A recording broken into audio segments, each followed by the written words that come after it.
Yang terhormat Bapak Sugeng selaku narasumber dan Bapak Ibu pelatihan yang saya hormati, untuk materi sesi keempat hari ini akan disampaikan oleh Bapak Sugeng MM.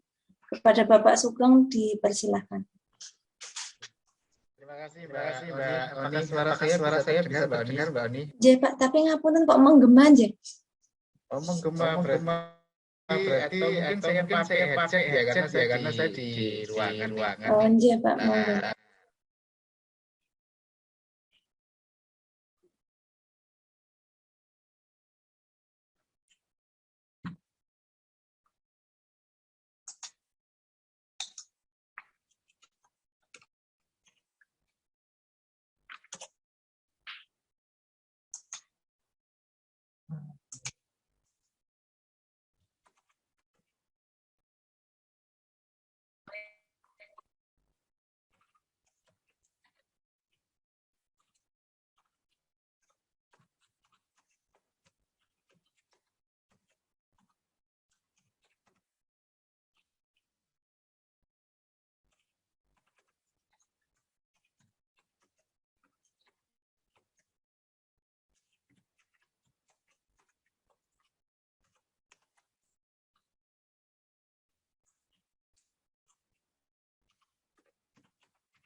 Cek Mbak Oni gimana? Iya Pak, sampun Pak. Sampun jelas. Iya. Baik. Ya. Bisa dimulai ya. Baik. Terima kasih Mbak Oni dan Assalamualaikum warahmatullahi wabarakatuh. Saya ucapkan selamat malam dan salam sejahtera buat Bapak Ibu sekalian yang pada saat ini sudah bergabung dengan kami. Insya Allah sekitar 1,5 jam ke depan kita akan berdiskusi terkait dengan materi yang nanti mungkin materi diskusi akan saya sampaikan.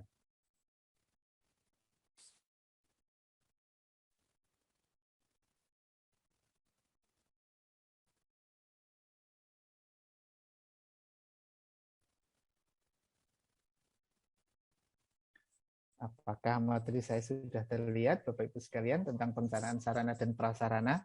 Sampun, Pak. Sampun, Bapak. Matur nuwun. Bapak Ibu sekalian, kita mulai saja diskusi kita pada malam hari ini terkait dengan perencanaan sarana dan prasarana. Mungkin sebelum saya awali, Bapak Ibu sekalian, perlu saya sampaikan bahwa unit kerja rekam medis itu adalah unit kerja yang mensupport terhadap pelayanan di rumah sakit. Sehingga beberapa hal perlu kita perhatikan terkait dengan posisi dan sebagainya. Nah, pada saat ini saya akan mengajak diskusi dengan Bapak Ibu sekalian terkait dengan perencanaan dulu sebelum masuk pada sarana dan prasarana.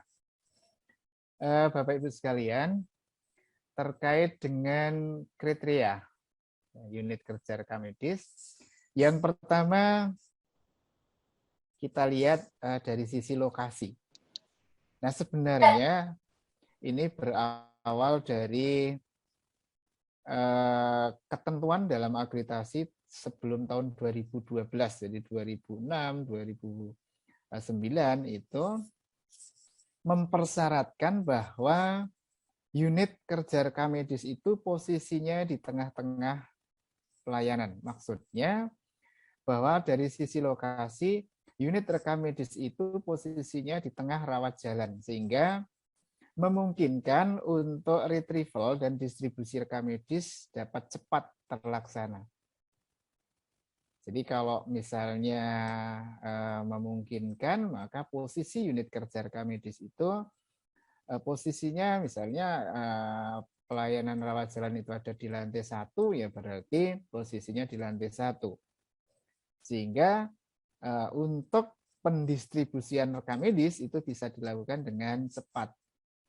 Harapannya dengan di posisi yang seperti tadi saya sebut itu, maka tidak akan ada komplain dari pasien oleh karena terlambat dalam mendistribusikan rekam medis.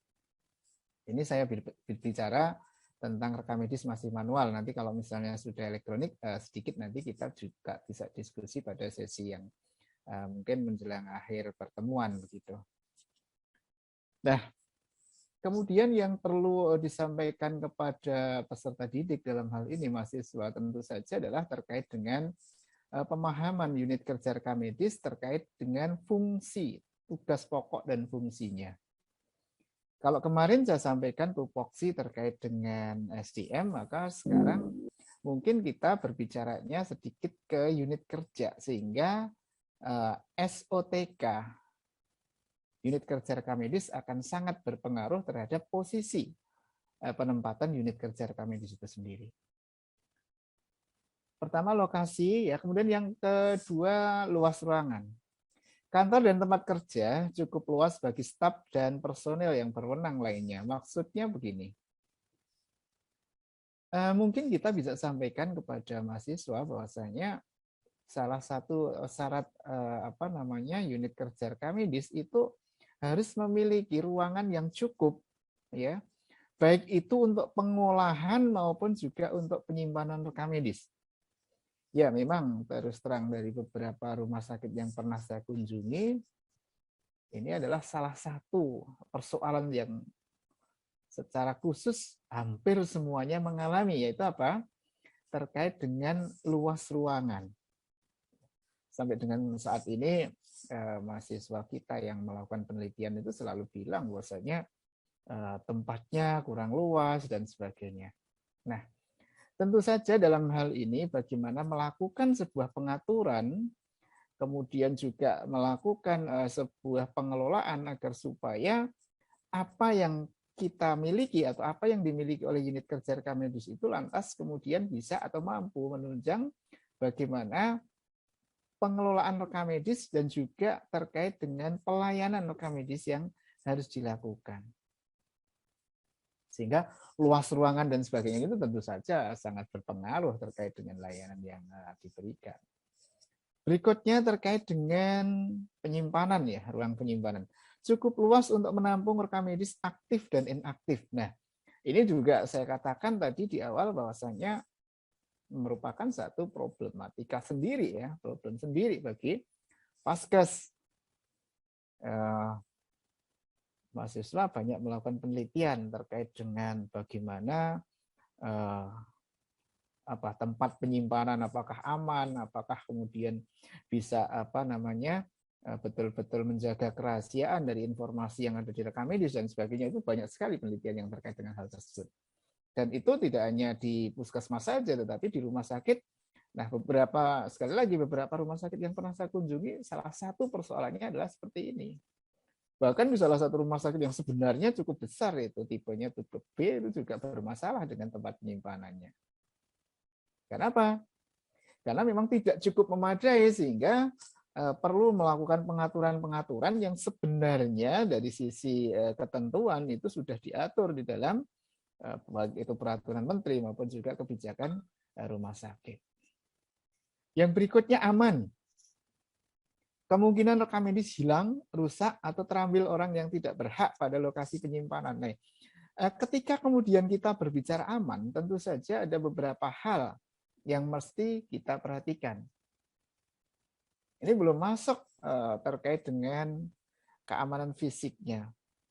Bahkan beberapa waktu yang lalu, ada salah satu petugas rekam medis di rumah sakit itu yang mengatakan ke saya, Pak, di ruang penyimpanan kami kemarin itu terjadi kebakaran karena ada konsleting listrik yang sebenarnya kebakarannya nggak cukup besar, tapi ada beberapa rekam medis yang kebakar tuh. Nah, tanya bagaimana dengan alat pemadam kebakaran yang ada begitu. Ternyata alat pemadam kebakarannya tidak cukup memadai. Kan di dalam standar akreditasi itu kan APAR itu paling tidak selalu tersedia dalam jarak sekian meter gitu kan. Tapi ternyata hal tersebut pada rumah sakit yang tadi saya ceritakan itu memang belum ada. Maksudnya belum memadai untuk aparnya, misalnya seperti itu. Bahkan kalau saya bilang di salah satu rumah sakit yang pernah saya kunjungi juga, itu ada semacam apa namanya ya, pemadam kebakaran yang secara otomatis, dan di situ isinya adalah bukan air tetapi ada satu zat apa gitulah, saya nggak tahu persis isinya apa, tetapi yang jelas bahwa pemadam kebakaran tadi akan secara otomatis, jadi ada tabungnya begitu, itu akan pecah ketika suhunya mencapai sekitar 70 derajat Celcius, jadi secara otomatis. Kemudian serbuk yang ada di dalamnya itu akan mengalir menuju ke arah panas begitu. Sehingga dokumennya itu tidak akan basah kalau misalnya kita menggunakan pemadam kebakaran berupa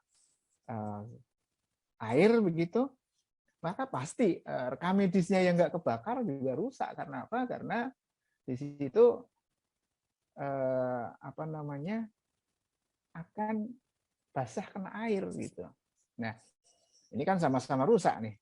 Kebakar juga hilang, kena air juga nggak kebaca gitu kan. Nah, oleh karena itu maka yang kedua tadi saya sampaikan terkait dengan penempatan misalnya satu tabung gas tertentu ya, yang memang fungsinya untuk pemadam kebakaran itu betul-betul sangat diperlukan.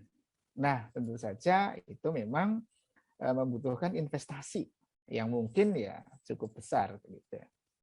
Kemudian yang hilang tadi.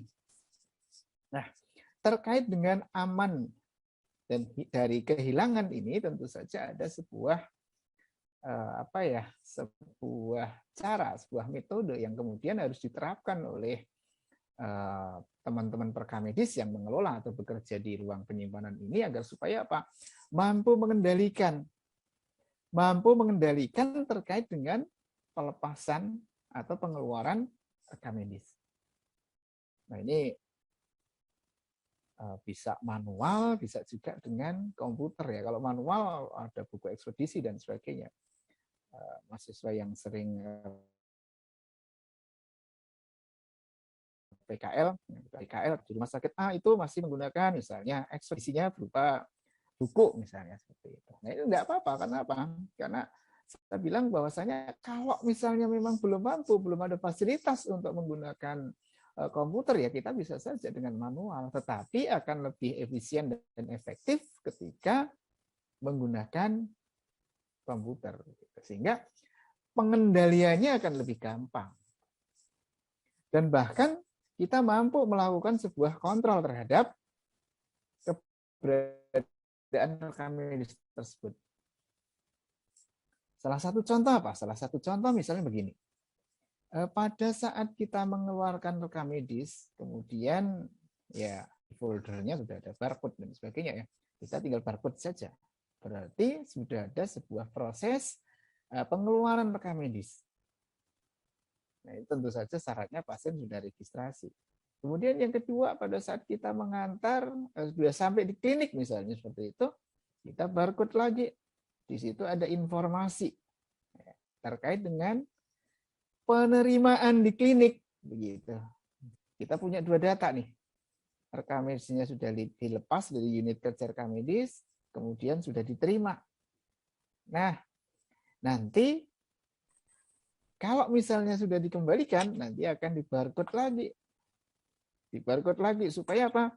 Supaya ada keterangan bahwasanya rekam medis yang tadi dikeluarkan sudah masuk lagi ke unit kerja rekam medis. Nah, ini dikerjakan oleh teman-teman coding nih, misalnya. Karena setelah pelayanan maka harus di-coding. Saya ngomongnya manual Bapak Ibu sekalian ya. Nanti kalau misalnya mau diskusi yang elektronik kita bisa saja. Kemudian setelah di-coding ini kan belum kembali ke ruang penyimpanan nih, masih di-coding nih. Nanti pada saat selesai coding barcode lagi. Baru diserahkan ke tempat penyimpanan. Sampai di tempat penyimpanan barcode lagi. Berarti sudah diterima oleh teman-teman penyimpanan. Berarti kita sudah punya data nih.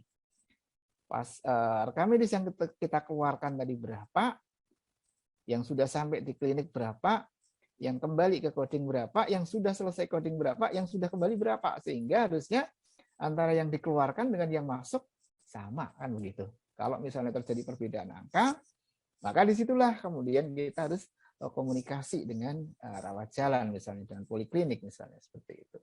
Saya sebut poliklinik Bapak Ibu sekalian karena saya asumsikan bahwasanya di klinik itu sudah ada sub-sub, ya, sub.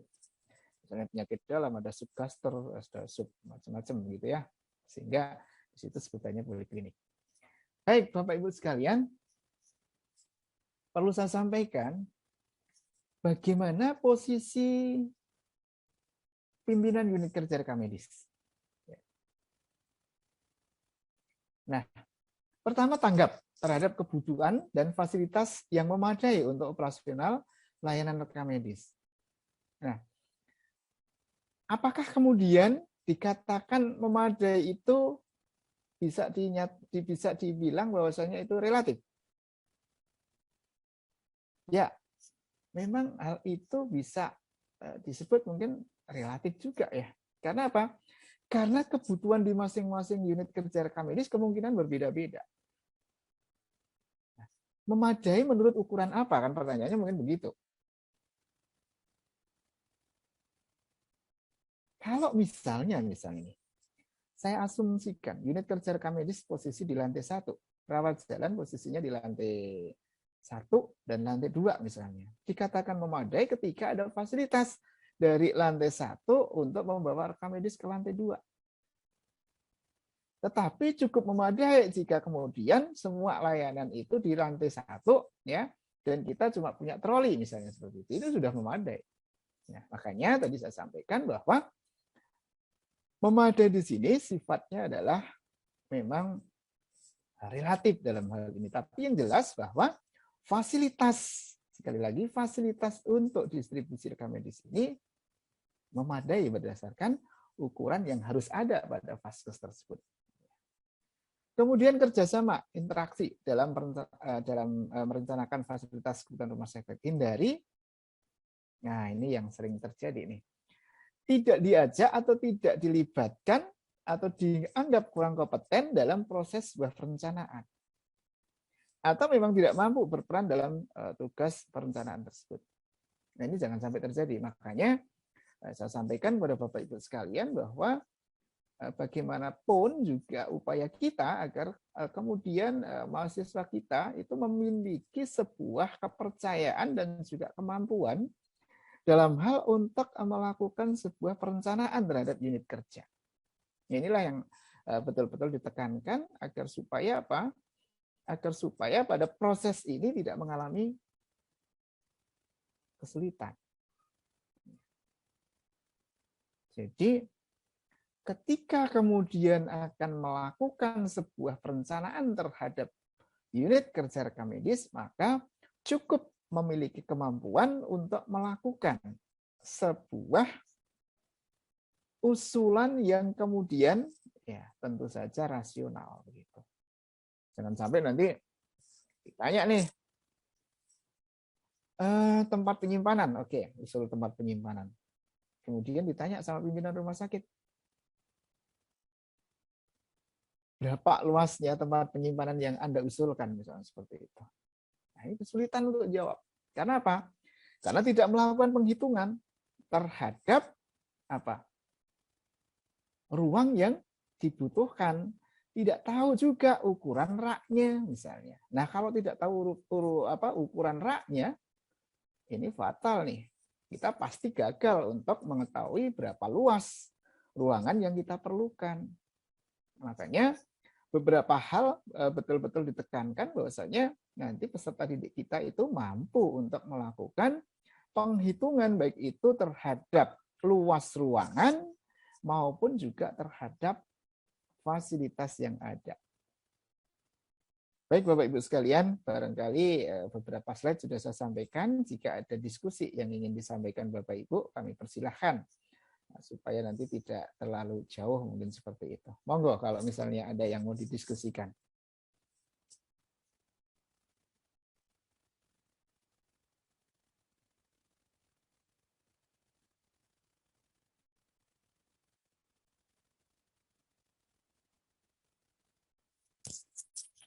Apakah suara saya tidak terdengar dengan jelas, Bapak Ibu sekalian? Ini tadi beberapa ini Pak, kurang jelas ngonten Pak. Agak kecil ngon suaranya. Itu ya, jangan-jangan sinyalnya yang Yes. kurang baik ya. Oke, sebentar Mbak Oni. Kalau begitu, wah ini nggak bisa nih. Kayaknya kurang dekat mungkin Pak. Mikrofonnya nih. Ya perlu saya pegangin gini ya kira-kira ya. Nah ya itu lebih keras. Oke, ya baik coba saya pegangin ya. Dikalungin. Ya karena saya nggak bisa ganti karena cuma bawa headset satu-satunya nih. Iya Pak. Baik. Ada Bapak Ibu sekalian yang mau didiskusikan? Ada Pak. Pak mau tanya. Ya. Ini terkait ruangan reka medis, itu ada standar ukurannya nggak Pak? Ya, oke. Tadi saya sampaikan relatif gitu ya Bu ya. Nah ini kan tentu saja ketika kita akan melakukan pengukuran terhadap sebenarnya kebutuhan ruangannya itu berapa sih gitu kan. Kita mesti melihat nih kunjungannya, kemudian juga rak yang kita pergunakan. Ya, karena data-data itu sangat dibutuhkan untuk apa? Untuk memperhitungkan luas ruangannya. Jadi kalau misalnya luas ruangan yang standar itu berapa ya nggak ada ukurannya. Karena apa? Karena kita harus memperhitungkan dulu rak yang kita pergunakan, kemudian juga jumlah kunjungan. Karena apa? Karena dari situlah dasarnya kita bisa menentukan sebenarnya luas ruangan itu seberapa. Itu yang pertama, ruang penyimpanan. Kemudian ada ketentuan lagi nih. Ruang penyimpanan itu nggak boleh bercampur dengan ruang pengolahan gitu. Sehingga nanti harus ada tersendiri ini ruang pengolahan. Nanti ruang pengolahan ada aturan lagi terkait dengan keamanan, ergonomi dan sebagainya. Sehingga dari situlah kemudian kita bisa melakukan sebuah perencanaan. Berapa SDM yang bekerja di situ sehingga butuh meja berapa dan sebagainya. Itu adalah merupakan satu hal yang perlu dicermati. Kalau misalnya idealnya berapa sih Pak? Saya nggak bisa jawab. Karena apa? Karena masing-masing rumah sakit tentu saja berbeda. Kira-kira begitu Bu. Jadi ada beberapa hal yang perlu dipertimbangkan di sini. Pertama ukuran rak, yang kedua jumlah kunjungan, baik itu rawat jalan maupun juga rawat inap. Sehingga nanti perkembangan dari tahun ke tahun itu akan berpengaruh terhadap kebutuhan baik itu rak penyimpanan maupun juga ruang penyimpanan. Begitu kira-kira Bu ya? Iya Pak, makasih Pak. Oke. Baik, ada yang lain Bapak Ibu sekalian yang mau berdiskusi? Mungkin Pak. Nggih, monggo. Selamat malam Pak.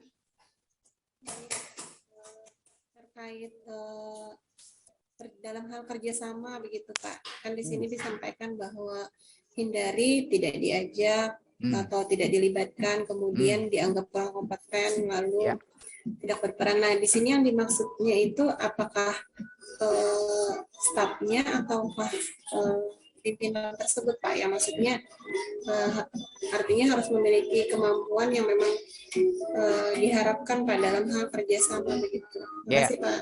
Baik.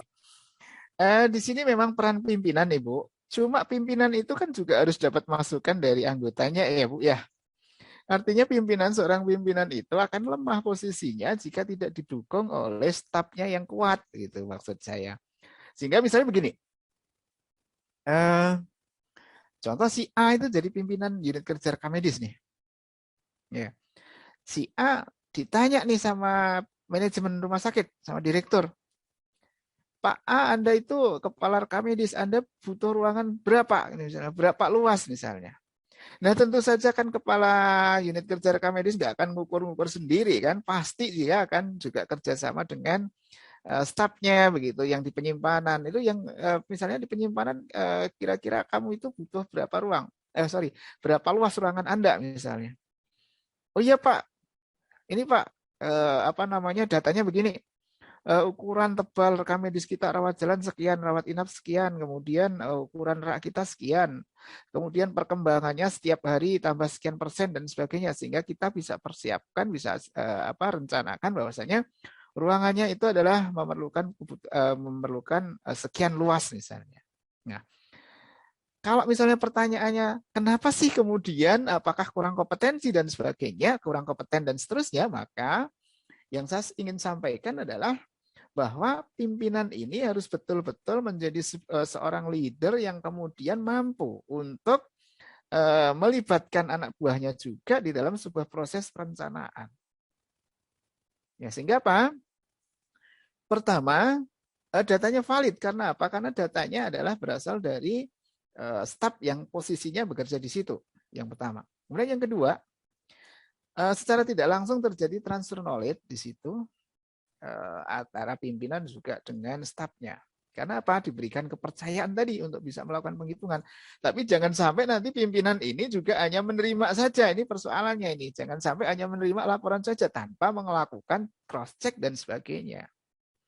Jadi bukan saya katakan bahwasanya jangan percaya sama staf, tidak seperti itu. Tetapi apa yang disampaikan oleh staf itu sebagai seorang pimpinan unit kerja rekam medis tentu saja harus cross check juga. Benar enggak nih kira-kira, misalnya seperti itu. Nah, ketika kemudian ya kita tidak mampu menunjukkan berapa sih sebenarnya kebutuhannya, nah ini yang mungkin dianggap kurang kompeten untuk diajak berbicara, sehingga dalam sebuah proses perencanaan kemungkinan tidak akan dilibatkan.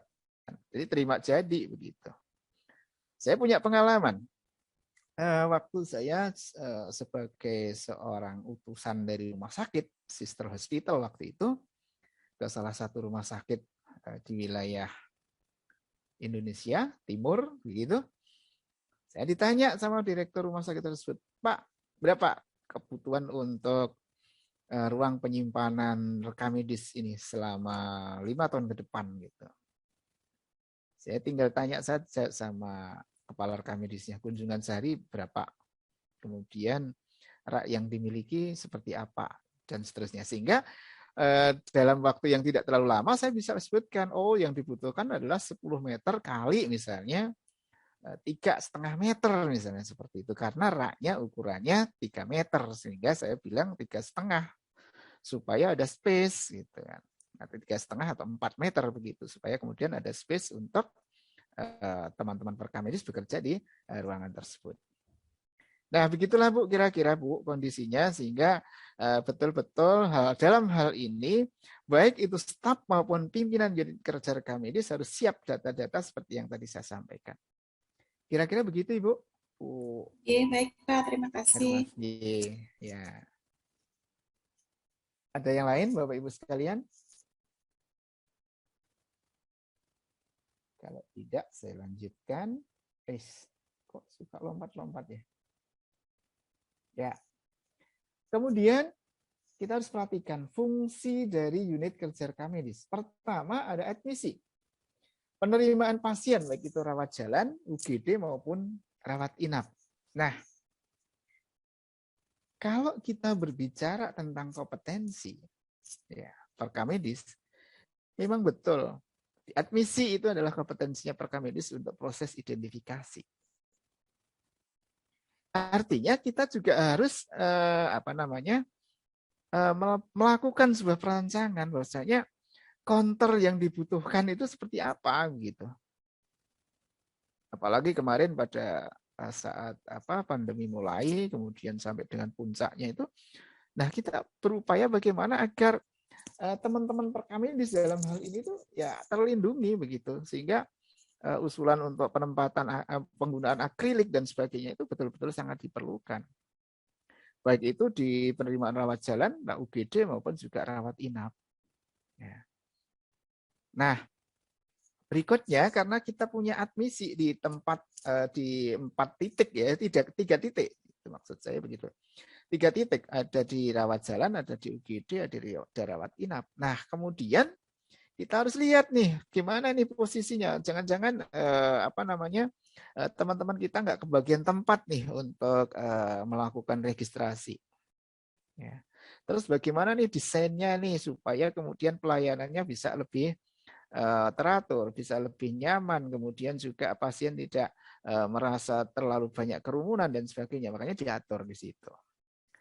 Kemudian yang berikutnya membuat dokumentasi dan desain rekam medis, melakukan perencanaan dan juga pengawasan seluruh form-form yang digunakan. Nah, tentu saja dalam hal ini perekam medis, nah kan diajarin juga desain formulir, sehingga Ya menggunakan apapun dalam hal ini ya untuk desain formulir, diharapkan nanti lulusan kita itu kemudian mampu melakukan desain.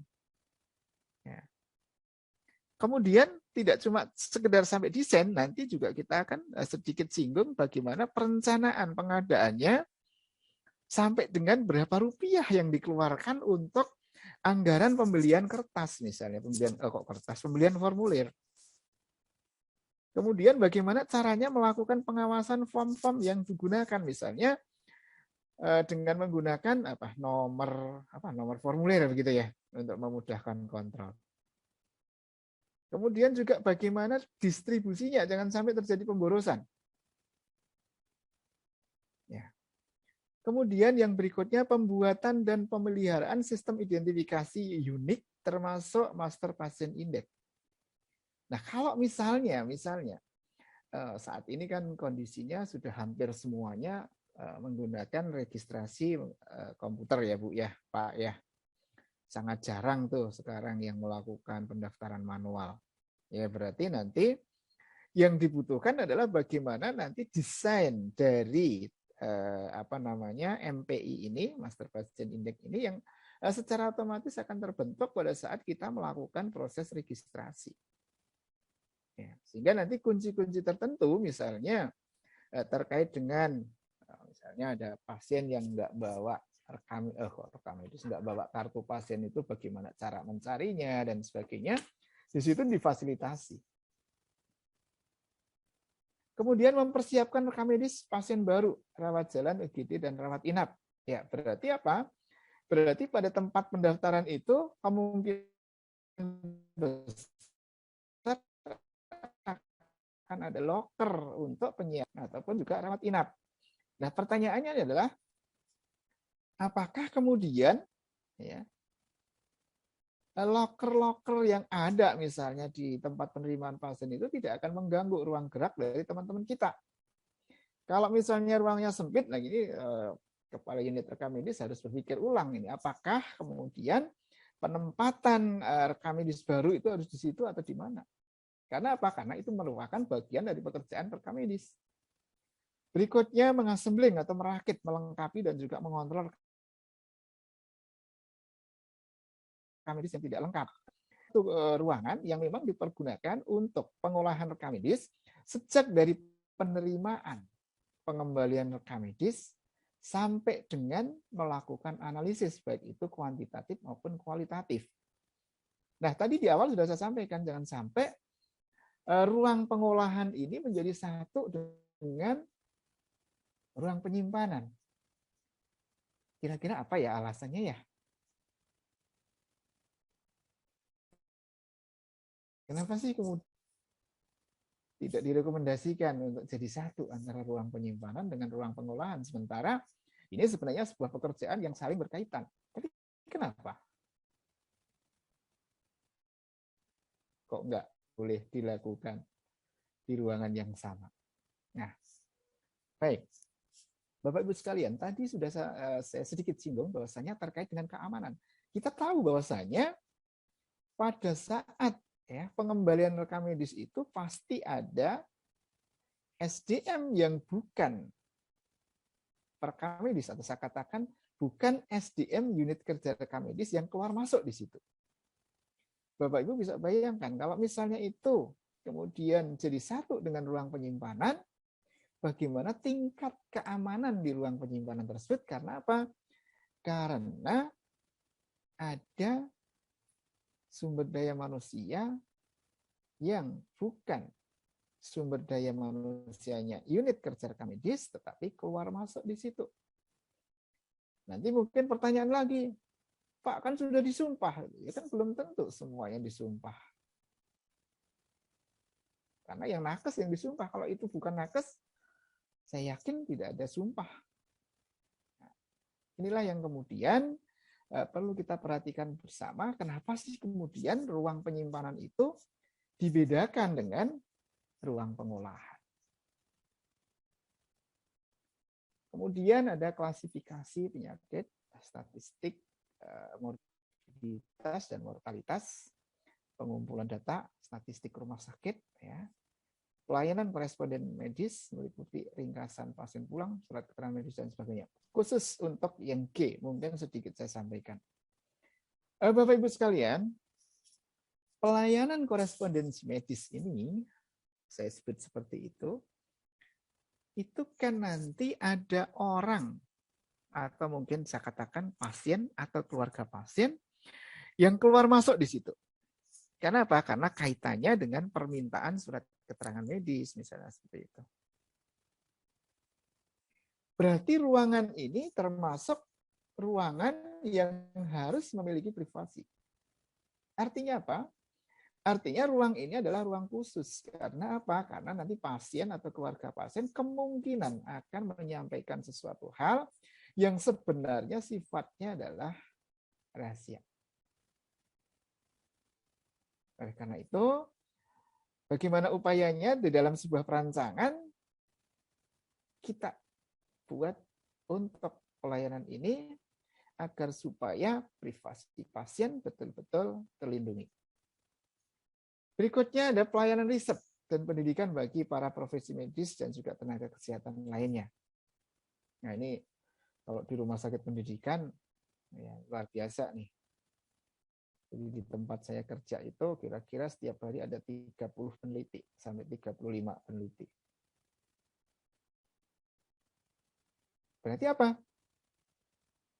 Kerahasiaan informasi yang di masing-masing peneliti ini benar-benar harus dijaga. Nah, kalau sudah elektronik rekam medis mungkin bisa diatur dengan hak aksesnya, mungkin begitu ya. Tapi kalau manual sebenarnya itu bisa dibuka secara keseluruhan. Padahal sebenarnya data yang diambil kan data tertentu. Makanya disitulah posisinya harus ada ethical clearance. Jadi betul-betul ya nanti dibuat sebuah janji, dibuat sebuah analisis terkait dengan apa sih data-data yang dibutuhkan, misalnya seperti itu. Baik, kemudian lokasi tadi. Kembali ke yang pertama tadi. Memberi pelayanan yang cepat kepada seluruh pasien, mudah dicari, menunjang pelayanan administrasi. Makanya tadi di awal sudah saya sampaikan bahwa posisi unit kerja rekam medis harus strategis. Jadi, supaya gampang mendistribusikan rekam medis ke masing-masing tempat, misalnya. Dekat dengan admisi, dengan UGD, dekat rawat inap, dekat kantor administrasi pusat, keuangan, dekat kantor pelayanan lain. Bapak Ibu sekalian, untuk mencapai ideal seperti ini memang agak susah, agak sulit. Ngomong susah sama sulit jadi satu, jadi sulat. Agak susah. Tetapi minimal beberapa hal yang kemudian terkait dengan pelayanan langsung, ini betul-betul diperhatikan. Dekat dengan UGD, dekat dengan admisi, oke, dekat dengan rawat jalan, iya. Kemudian, nah, kalau sekarang posisinya memang unit kerja rekam medis sebaiknya dekat dengan administrasi keuangan. Karena apa? Ya, karena salah satu proses yang kita lalui untuk pengajuan klaim dan sebagainya ini tidak bisa dipisahkan antara unit kerja rekam medis dengan keuangan. Karena apa? Karena memang kita memproses data klinis dan seterusnya, nanti teman-teman dari keuangan itu yang akan melanjutkan untuk proses pengajuan klaimnya, begitu, sehingga satu sama lain ini nggak boleh berjauhan. Baik, kira-kira begitu Bapak Ibu sekalian. Ada yang mau didiskusikan? Silahkan. Jadi kita memberikan sebuah pemahaman terhadap peserta didik kita supaya muncul sebuah pemahaman mungkin seperti itu, di mana pada saat melakukan sebuah perancangan itu hal-hal seperti ini harus dipertimbangkan. Kenapa sih kemudian dekat dengan rawat inap? Nah, saya ambil contoh saja, sederhana sekali ya. Misalnya kita ingin cepat untuk memproses rekam medis pasien rawat inap ini, ya, pada saat pengembalian sesuai dengan ketentuan 1 kali 24 jam sejak pasien pulang. Bisa dibayangkan kalau tempatnya jauh bagaimana teman-teman coding, kasihan. Nah, sehingga kalau dekat maka teman-teman coding bisa saja kemudian nanti bekerja di ruang rawat inap misalnya seperti itu. Kenapa sih kemudian dekat dengan admisi dan UGD? Ya, karena apa? Kalau pasien lama kan butuh rekam medisnya. Kalau misalnya bisa dibayangkan kalau ngambilnya jauh bagaimana nih? Apalagi kalau jaga malam sendiri lagi. Ya. Harus ngambil ke central file misalnya gitu. Nah, ini yang kemudian menjadi sebuah perhatian ya kepada kita semua bahwasanya kita harus memberikan semacam pemahaman kepada peserta didik kita agar ya bagaimana upayanya pada saat mendesain ini ada masukan kepada manajer untuk mendekatkan layanan-layanan ini dengan unit kerja rekam medis. Berikutnya luas area, space memperhatikan wilayah cakupan pelayanan rumah sakit, ya, jumlah tempat tidur, jumlah pasien rawat jalan, rawat inap, dan UGD. Fungsi utama unit kerja rekam medis yang tadi sudah saya sampaikan, kemudian jumlah personel untuk menjalankan fungsi rekam medis serta peralatan yang tepat.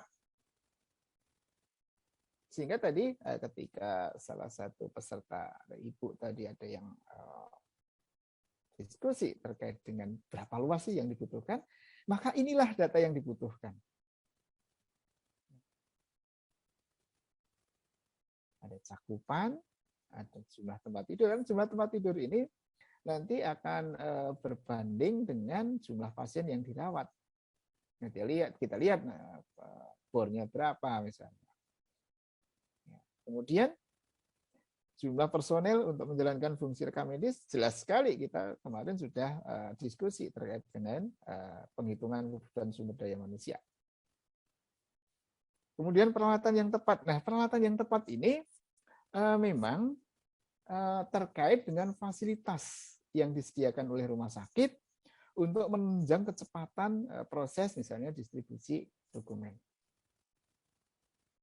Taruhlah ada salah satu rumah sakit itu yang pelayanan rawat jalannya ada di lantai 1 sampai dengan lantai 4.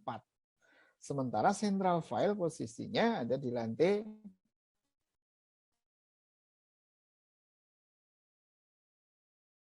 bawah.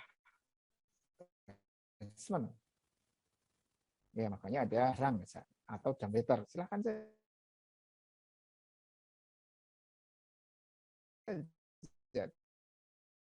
Dirancang.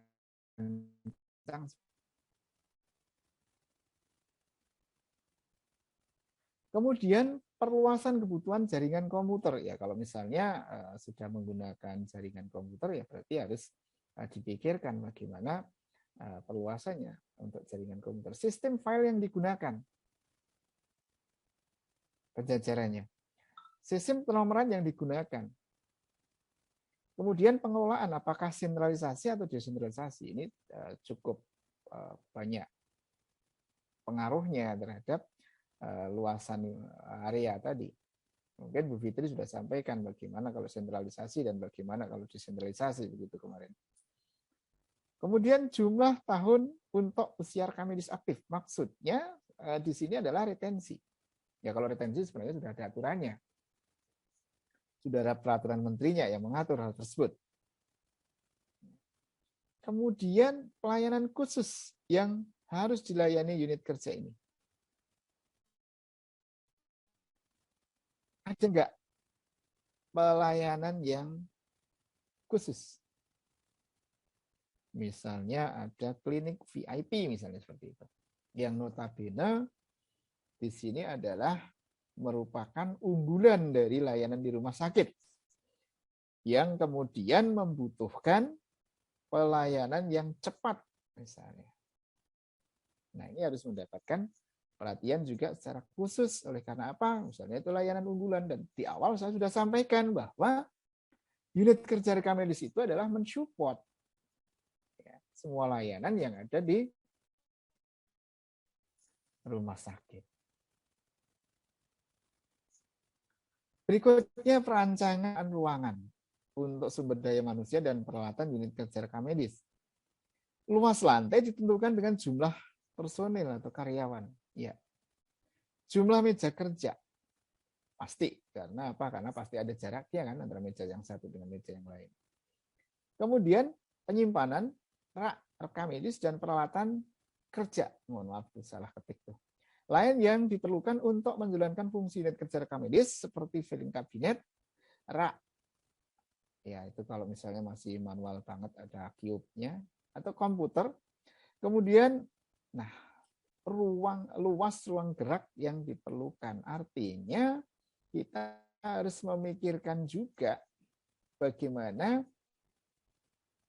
teman-teman perekam medis itu mampu bekerja dengan baik dengan kondisi ruangan yang nyaman. Kalau orang Jawa nggak untek-untekan gitu ya, jadi nggak berjubel begitu, sehingga memiliki satu kondisi di mana bisa bekerja secara optimal. Kemudian peralatan di unit kerja rekam medis ada ATK. Nah, kait dengan rencana kerja tahunan. Kenapa? Karena kita wajib membuat sebuah perencanaan. Berapa ATK yang dibutuhkan dalam 1 tahun. Baik itu berupa pensil, tinta, kertas, dan sebagainya. Ini di luar percetakan. Kemudian ada alat pendukung. Perlukah stop map, perlukah snap helper, perlukah opener. Nah, kalau misalnya nih, kita perlu nyimpen arsip-arsip di dalam snap helper atau opener. Kan kita juga harus berpikir bahwa opener nggak bisa kemudian posisinya ditumpuk gitu ya. Kan harus dijajar itu. Supaya apa? Supaya kita mampu untuk mencari dengan cepat ketika arsip tersebut dicari.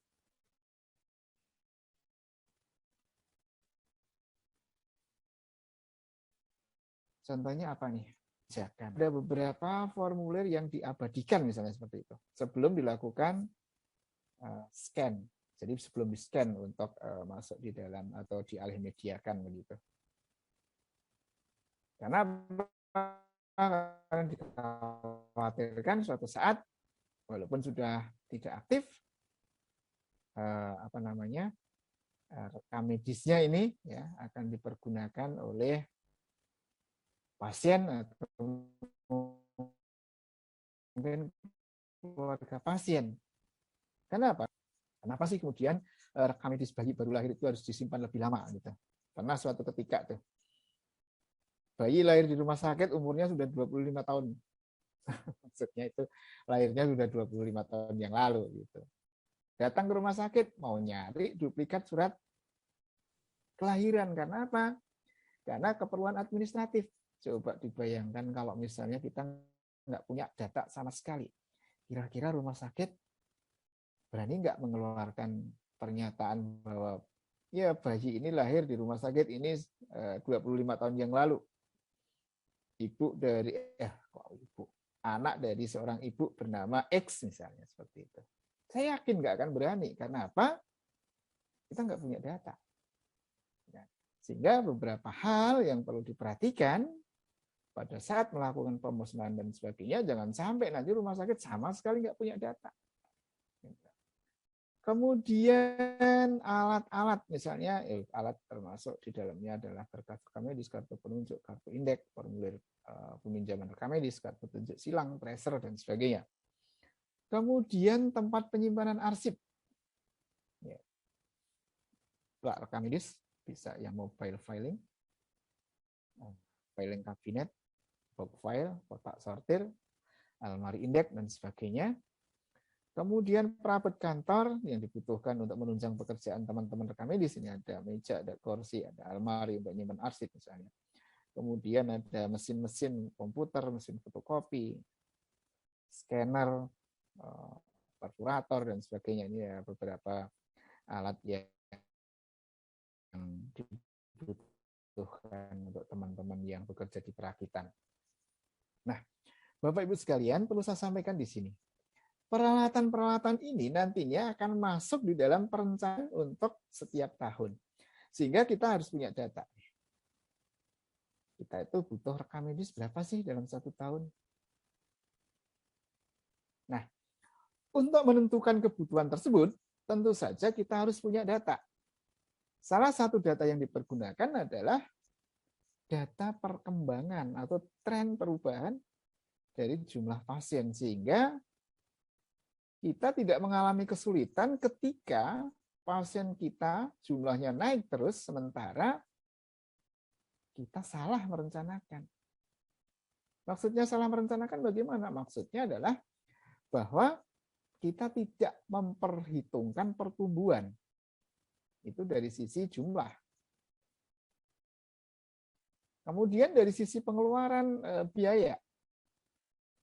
Ya itu juga memang harus diperhitungkan juga. Apa yang harus diperhitungkan? Ya, kenaikan harga. Mungkin nanti Bapak Ibu sekalian akan ada yang mengatakan, Pak, bukannya kontrak itu bisa 1 tahun, sehingga harganya adalah harga yang tahun kemarin misalnya. Ya mungkin saja, tetapi tidak menutup kemungkinan nantinya ada beberapa formulir yang belum masuk di dalam kontrak. Kan masih memungkinkan. Karena apa? Karena terkait dengan perkembangan pelayanan itu ada beberapa hal yang mungkin ya ada tambahan-tambahan di tengah-tengah tahun atau bahkan setelah trimester pertama atau triwulan pertama. Padahal kontraknya rata-rata kan 1 tahun begitu. Tadi saya ngomong RKT, rencana kinerja tahunan. Nah, inilah Bapak Ibu sekalian, di dalam sebuah proses perencanaan betul-betul harus diperhatikan terkait dengan bagaimana perkembangan kebutuhan untuk unit kerja rekam medis. Tentu saja dengan memperhitungkan beberapa hal yang tadi sudah saya sampaikan. Baik Bapak Ibu, mungkin ada yang mau didiskusikan, kami persilahkan Bapak Ibu.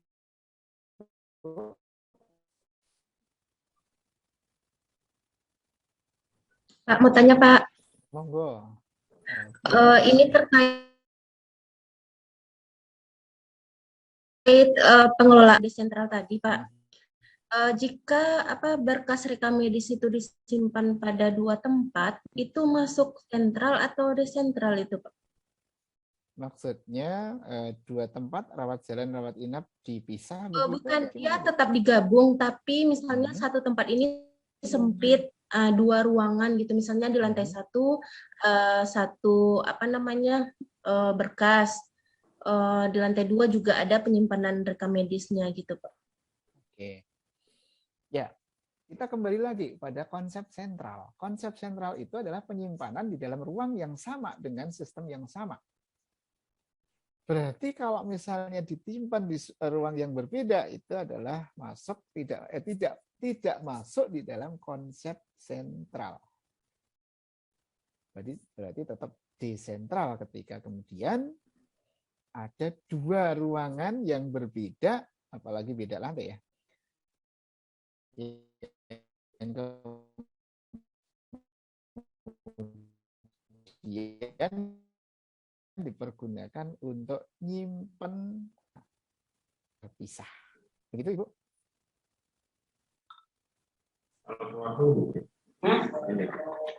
Mana? Iya.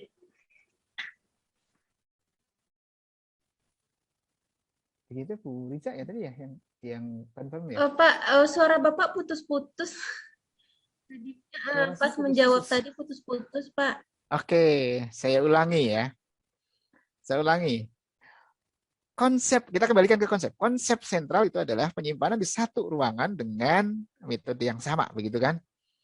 Artinya sistemnya sama, misalnya menggunakan penjajarannya menggunakan terminal digit, ya berarti terminal digit semua. Kemudian kalau menggunakan middle digit, ya middle digit semua, begitu maksudnya di dalam setiap rak. Artinya ketika disimpan di dua tempat yang berbeda, itu masuk kategorinya desentral. Begitu, Ibu? Ya Jelas Pak, ya? jelas Pak. Ya, kasih ya Pak. Baik, mohon maaf ini kok ya jaringannya kurang begitu baik juga ya. Masih ada lagi Bapak Ibu sekalian yang perlu didiskusikan? Maaf Pak, saya ingin bertanya sedikit. Ya, Bu Putu ya. Kan. Kalau dari menyambung tadi Ibu yang sebelumnya menanyakan tentang sentralisasi dan desentralisasi, misalnya seperti tadi yang Pak Sugeng sampaikan, ada 2 tempat rekam medis yang lantai 1 dan lantai 2 misalnya. Dari sisi perencanaan SDM, itu bagaimana ya Pak ya? Apakah sudah pasti yang desentralisasi itu akan lebih membutuhkan banyak DM? Saya langsung jawab, saya katakan iya. Kenapa iya? Karena begini, kan di dua tempat yang berbeda. Kalau misalnya di ruangan yang sama, maka antara petugas yang satu dengan yang lain itu bisa saling bergantian. Bergantian maksudnya mungkin si A itu ngambil rekam medis nomor 00 sampai dengan 50 kalau misalnya 2 orang ya. Kemudian si B itu nomor 51 sampai dengan 99 misalnya seperti itu. Nah, ketika kemudian nanti kok ternyata kok yang kontrol hari ini banyak 00 sampai 50 ya. Apa yang punya tugas nomor 51 dengan 9 tadi dia akan membantu? Kan enggak juga. Pasti akan membantu. Terus kalau kita sekarang berpikirnya begini. Nomor 00 sampai dengan 51 sampai 99 itu di lantai 2. Kira-kira bisa saling membantu enggak Bu itu Bu? Saya yakin jawabnya enggak. Karena apa? Karena beda lantai. Sehingga tidak efisien pada sumber daya manusia. Ya, itu adalah satu gambaran. Begitu Bu Putu ya. Baik, kalau begitu untuk perhitungan SDM misalnya Pak, untuk kebutuhan SDM di masing-masing ruangan berarti sebaiknya dihitung terpisah berarti ya Pak ya? Kalau seperti itu konsepnya nggih. Iya, karena apa? Karena enggak mungkin kemudian bisa saling mengisi begitu ya Bu ya, ketika kemudian terjadi mungkin banyak pasien yang berkunjung begitu. Makanya kalau misalnya bisa sentral, kenapa harus desentral gitu kan pertanyaannya. Supaya kemudian lebih irit. Dan juga ngawasinnya juga lebih gampang Ibu, karena di satu tempat. Kalau ngawasin 2 tempat dibandingkan dengan ngawasin 1 tempat, saya yakin untuk lebih gampang ngawasin di 1 tempat begitu maksudnya. Jadi dari beberapa sisi memang lebih efisien ketika kemudian sentralisasi. Gitu nggih Bu Putu ya. Nggih Pak. Terima kasih Pak. Baik. Masih ada yang perlu didiskusikan Bapak Ibu sekalian? Kalau tidak saya lanjutkan. Bapak boleh bertanya? Monggo Bu, silahkan Bu. Ini terkait tadi kan disebutkan ada beberapa alat ya, termasuk tadi ada tracer gitu. Nah, untuk yang sekarang ini, kebutuhan atau manfaat dari tracer itu sekarang seperti apa? Karena beberapa seringkali menemui penelitian gitu, itu menyatakan bahwa tidak efektif untuk digunakan. Artinya tidak banyak digunakan, bukan tidak efektif untuk digunakan, tetapi tidak banyak digunakan. Kadang ada, kadang nggak ada, dan itu intinya tidak digunakan tracer itu. Nah, untuk sekarang ini bagaimana sebenarnya tracer itu, apakah memang masih efektif untuk dipakai atau tidak? Terima kasih, Pak.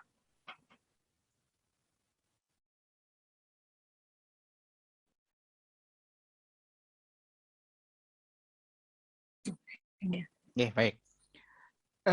Begini Bu, tadi di awal saya sudah sampaikan si tracer itu ya, karena akan sebenarnya rekam medis ini keluarnya itu kemana begitu? Karena apa? Di tracer kan ada petunjuk nih, keluarnya tanggal berapa, kemudian pasien atas nama siapa, nomor rekam medisnya nomor berapa, keluar itu dipergunakan untuk apa? Kalau misalnya salah satu contoh tadi saya sampaikan bahwasanya di unit kerja rekam medis suka ada banyak penelitian misalnya. Nah, pada saat pasiennya datang ke UGD ternyata tidak ada rekam medisnya di ruang penyimpanan. Pasiennya kebetulan pasien lama nih. Kalau tidak ada tracer, gimana nih petugas rekam medis? Tahu nggak posisi rekam medisnya di mana? Sementara pasiennya masuk UGD nih. Nah, itu adalah ilustrasi, Bu. Ilustrasi di mana bisa menjawab sebenarnya fungsi tracer itu sangat-sangat dibutuhkan. Kenapa? Iya, karena memberikan petunjuk di mana posisi rekam medis pada saat ini, karena rekam medis tidak ada pada posisi tempat penyimpanan. Begitu kira-kira Ibu, kenapa sih kemudian saya tekankan bahwa tracer ini sangat penting? Karena apa? Di situ adalah petunjuk. Kalau misalnya dipinjam oleh dokter X itu dia tinggal ini di lokernya dokter X berarti. Karena apa? Karena peminjam nggak boleh membawa keluar rekam medis.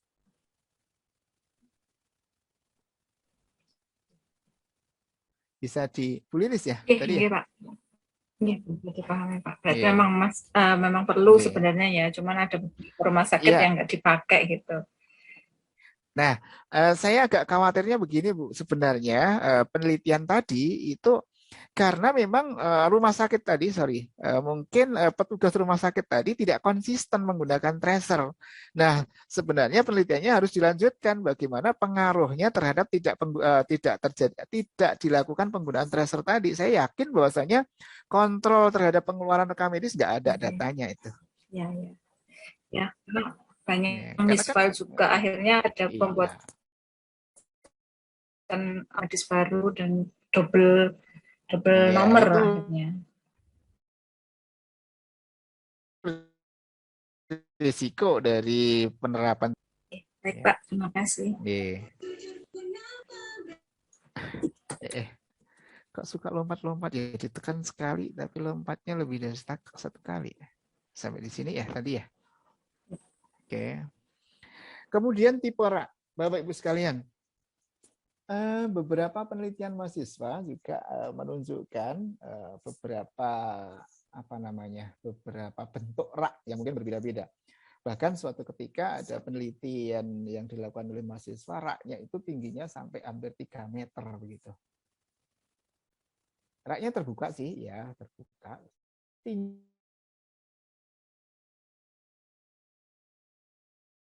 Tingginya itu mengambil yang paling atas bagaimana itu? Ada beberapa risiko kesehatan kerja.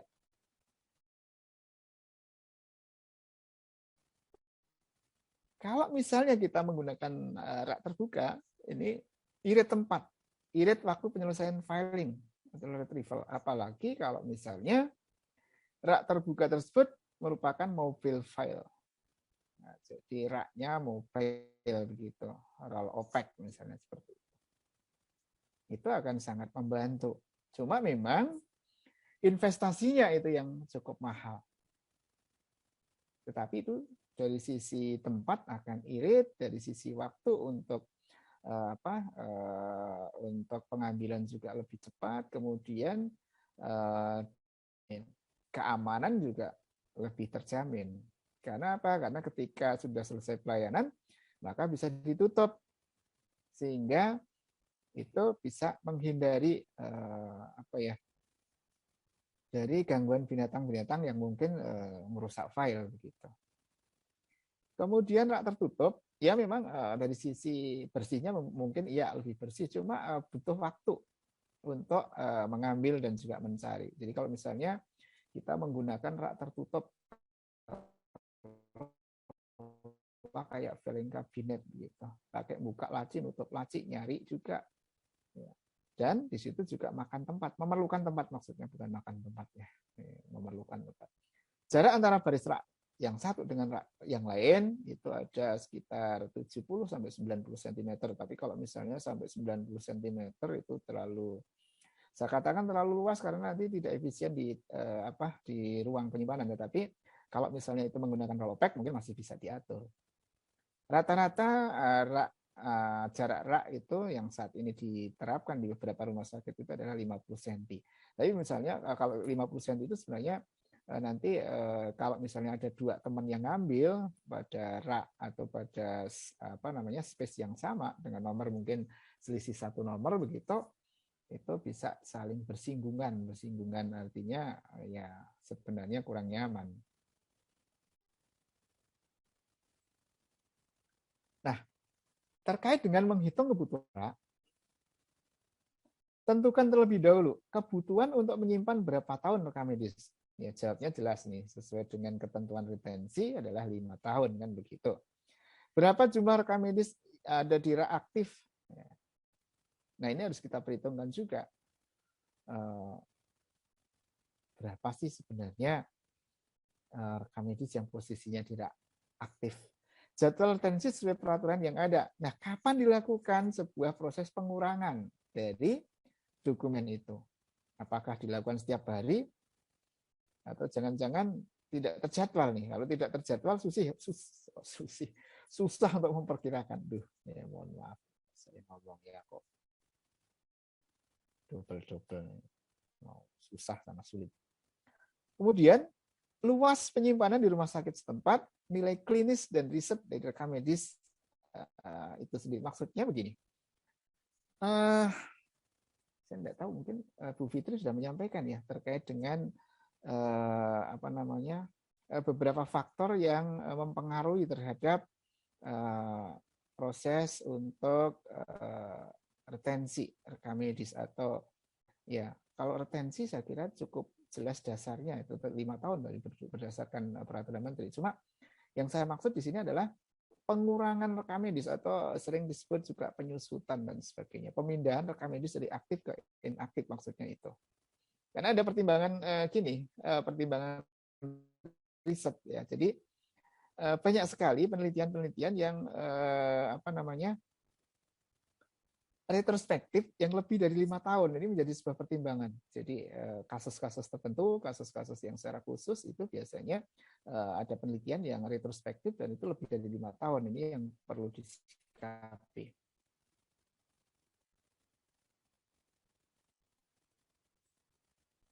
Menghitung kebutuhan langkah-langkah pertama diketahui jumlah pasien keluar rawat inap, kemudian jumlah pasien baru rawat jalan, termasuk juga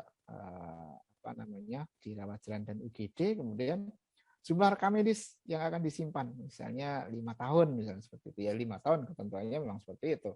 Kemudian yang berikutnya data ketebalan rekam medis. Beberapa mahasiswa melakukan sebuah penghitungan pada saat tugas akhir, misalnya seperti itu. Nah, di mana rata-rata letak kekurangannya? Letak kekurangannya adalah ketidaktepatan pengukuran ketebalan dari rekam medis. Jadi menggunakan standar bawah. Mereka tidak melihat loss length of stay. Tidak memperhitungkan loss-nya. Kenapa? Karena semakin panjang length of stay, maka saya yakin ini akan berpengaruh terhadap ketebalan atau rata-rata ketebalan dari rekam medis rawat inap. Kalau rawat jalan relatif tipis ya, paling setengah senti nggak ada. Tapi yang mahasiswa pada saat melakukan penelitian seharusnya memasukkan rata-rata lama dirawatnya berapa. Sehingga bisa memperkirakan dengan tepat untuk ketebalan rekam medis rawat inap. Nah, kalau misalnya loss-nya rata-rata 7 hari. 7 hari kita punya perhitungan misalnya catatan perkembangan pasien terintegrasinya juga 7 hari. 7 hari kalau dalam suatu hari itu ada 3 shift perawat, berarti perawat harus ngisi 3 kali. Berarti berapa butuh untuk CPPT-nya saja. Belum lagi nanti kalau pasiennya ini masuk intensive care unit. Ya, ini kan beberapa hal yang perlu jadi pertimbangan. Hitung jumlah panjang jajaran rekam medis dalam 5 tahun dengan cara mengalihkan jumlah rekam medis dalam 5 tahun dikali tebal. Tebal kertas maksudnya di sini adalah tebal rekam medis. Kemudian tentukan jenis rak yang akan dipakai, bentuk, besar, dan jumlah shaft. Ya, jadi kita juga harus memikirkan ruangan yang kita miliki sebagai tempat penyimpanan itu berapa luas sehingga kita bisa memperkirakan rak yang bisa masuk di situ itu panjangnya berapa, kemudian tingginya berapa, dan sebagainya. Tadi saya singgung ada di salah satu rumah sakit yang tinggi raknya itu sampai 3 meter. Ini bisa bayangkan kalau misalnya mau ngambil file di sub yang paling atas, gimana itu? Kalau pakai tangga, resikonya bagaimana itu? Bisa kebanting itu kalau misalnya lantainya licin dan seterusnya. Nah ini kan perlu dipertimbangkan seperti itu. Kemudian hitung kemampuan rak untuk menampung panjang jajaran berkas rekam medis. Ya, jadi kalau misalnya kita punya luas ruangan misalnya 4 meter, berarti kita tidak bisa mempergunakan rak yang panjangnya 4 meter. Maksimal yang bisa dipergunakan adalah panjangnya 3 meter. Karena apa? Karena harus ada space baik kanan maupun kiri. Sehingga apa? Sehingga ventilasi udara dan sebagainya tetap bisa mengalir dengan baik, ya. Kemudian kesehatan teman-teman yang bekerja di file juga perlu dipertimbangkan supaya nggak banyak batuk-batuk karena debunya nggak pernah bisa keluar karena terlalu banyak dokumen yang ada di situ yang nggak pernah dibersihkan, misalnya seperti itu, nggak pernah lakukan sedot debu dan sebagainya. Baru kemudian ditemukan jumlah rak yang dibutuhkan. Artinya apa, Bapak Ibu sekalian?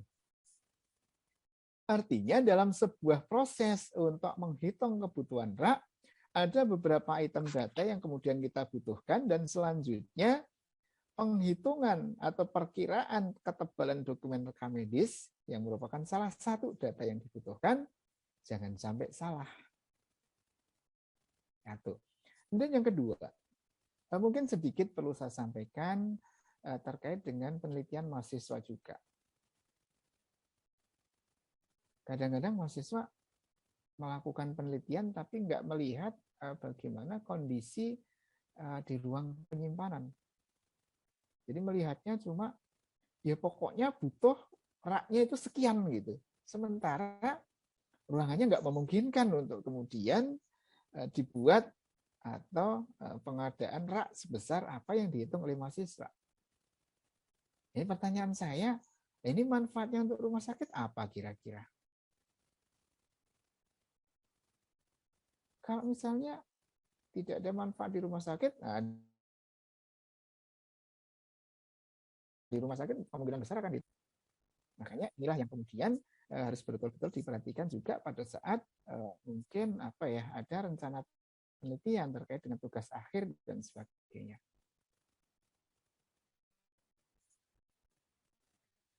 Baik, Bapak Ibu sekalian, terkait dengan penghitungan kebutuhan rak, apakah ada yang mau didiskusikan, Bapak Ibu?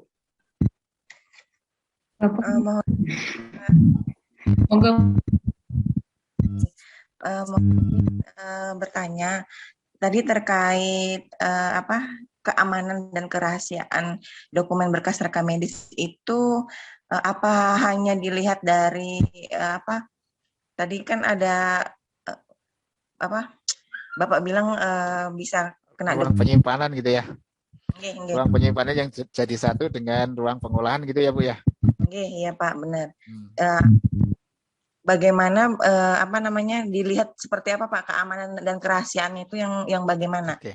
Nah kemudian yang kedua ada berkas inaktif dan aktif. Yeah. Nah kita kan kebanyakan mahasiswa itu meneliti untuk retensi nggih Pak. Yeah. Nah jadi saya bingung syarat dikatakan berkas rekam medis itu inaktif itu yang seperti apa gitu nggih Pak. Terima kasih Pak. Baik. Ya. Baik, terima kasih Bu Wayan ya. Iya Pak. Ya, terkait dengan keamanan. Saya hanya melihat dari satu sisi tadi itu. Sebenarnya ini tidak benar nih.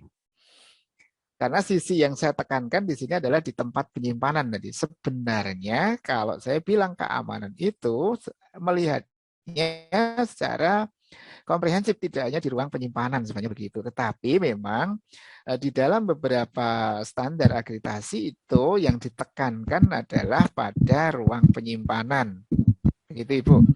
Sehingga di dalam beberapa standar, baik itu Joint Commission Internasional maupun CARS yang selama ini dipergunakan rumah sakit, dipergunakan di dalam akreditasi rumah sakit, penyimpanan itu ada satu.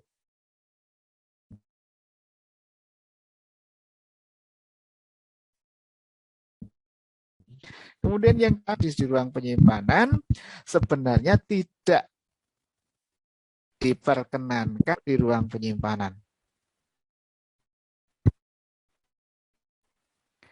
Nah, kalau misalnya di dalam proses pengolahan, di situ sifatnya juga rahasia. Maka beberapa itu ketika berikan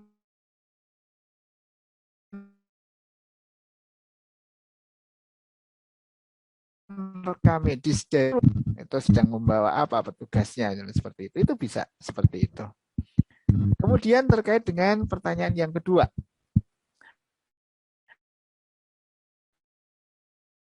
Di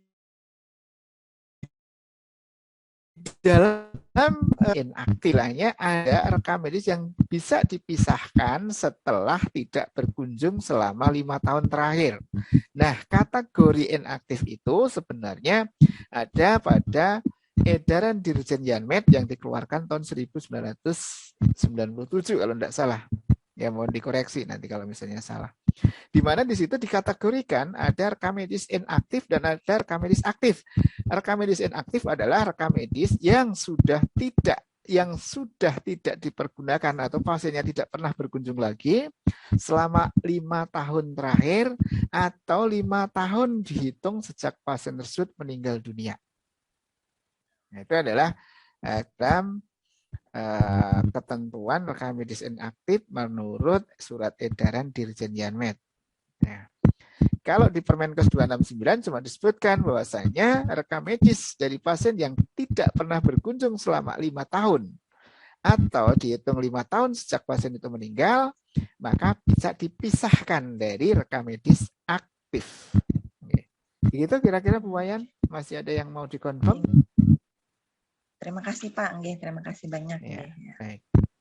Bapak, saya izin bertanya Pak, terkait dengan menghitung kebutuhan berkas rekam medis itu, kan tadi ada satu data yang mungkin kita butuhkan, yaitu data mengenai retensi dokumen rekam medis. Nah, tadi kan kalau di sini bagaimana kalau misalnya di dalam satu institusi kesehatan atau fasilitas pelayanan kesehatan itu belum pernah melakukan retensi, Pak? Itu perhitungan angkanya terus bagaimana, Pak? Karena beberapa kali saya menemukan laporan mungkin ya Pak ya dari mahasiswa, di sana belum pernah dilakukan retensi, padahal itu adalah institusi yang saya tahu itu sudah lebih, maksudnya kalau sesuai dengan perundang-undangan harusnya mereka sudah melakukan retensi arahan, Pak. Terima kasih. Baik, itu adalah saya bilang vaskes tersebut ya kemungkinan besar ini mungkin gini Bu, alasannya adalah SDM-nya yang kurang begitu ya, sehingga tidak melakukan itu. Padahal sebenarnya itu akan sangat membantu kinerja dari teman-teman yang ada di ruang penyimpanan. Karena apa? Karena kalau misalnya rekam medisnya nggak pernah dikurangi, ya artinya yang sudah tidak aktif juga tempatnya di situ, pasti penuh. Nah, penuh itu kesulitan untuk nyimpen gitu kan? Karena apa? Karena penuh gitu. Nah, sebenarnya ini bisa disikapi, nggak perlu kerja lembur. Ini kadang-kadang kan waduh kalau kerja lembur kita nggak mampu Pak, udah capek misalnya seperti itu. Atau Apalagi itu alasannya. Nah, sebenarnya bisa dijadwalkan Ibu. Jadi mungkin tidak usah pakai misalnya target 1 hari harus selesai dalam 10 nomor, nggak perlu seperti itu. Kalau bisa seperti itu ya lebih baik, tetapi nanti kasihan juga kalau misalnya tidak mampu laksana, ini malah nanti programnya nggak berhasil. Jadi seharusnya ada sebuah perencanaan terkait dengan pengurangan dokumen ini. Ada petugas yang memang ditugaskan untuk melakukan pengurangan dokumen ini, gitu ya. Nah, caranya gimana nih? Nah, tergantung saya katakan tergantung kenapa? Karena pertanyaannya adalah apakah sudah menggunakan SIM RS di mana kita bisa mengidentifikasi nomor-nomor berapa saja nih pasien yang tidak pernah berkunjung selama 5 tahun, kan bisa ditarik datanya itu. Nomor sekian, kemudian kita apa namanya kita indeks saja nomornya sehingga nggak perlu loncat-loncat nomor. Maksudnya loncat-loncat nomor sekarang misalnya nomor yang 5 tahun terakhir nggak pernah berkunjung dari nomor 00 misalnya, di situ akan keluar berapa. 00 hitungnya dari belakang ya Bu ya, karena terminal digit kita ininya orientasinya. Ya, jadi misalnya 00 ada 20 nomor nih yang sudah tidak aktif, ya kita ambil saja 20 tadi. Datanya kan ada. Tetapi kalau misalnya belum menggunakan SIM RS, ini memang kerja keras Bu, karena harus lihat satu-satu. Nah, ini yang membutuhkan effort yang sangat besar. Tetapi kalau itu dijalankan secara rutin, sebenarnya itu akan sangat membantu teman-teman di penyimpanan. Saya kalau misalnya memberikan motivasi kepada teman-teman saya di tempat penyimpanan, ya kalau tidak dilakukan pengurangan dokumen, nanti Anda sendiri yang susah. Karena kerjanya keras, tempat penyimpanannya penuh. Kalau misalnya Anda menggunakan roll of fact juga muternya berat gitu. Sehingga teman-teman saya termotivasi tuh. Ya, supaya bisa melakukan pengurangan dokumen begitu. Gitu ya.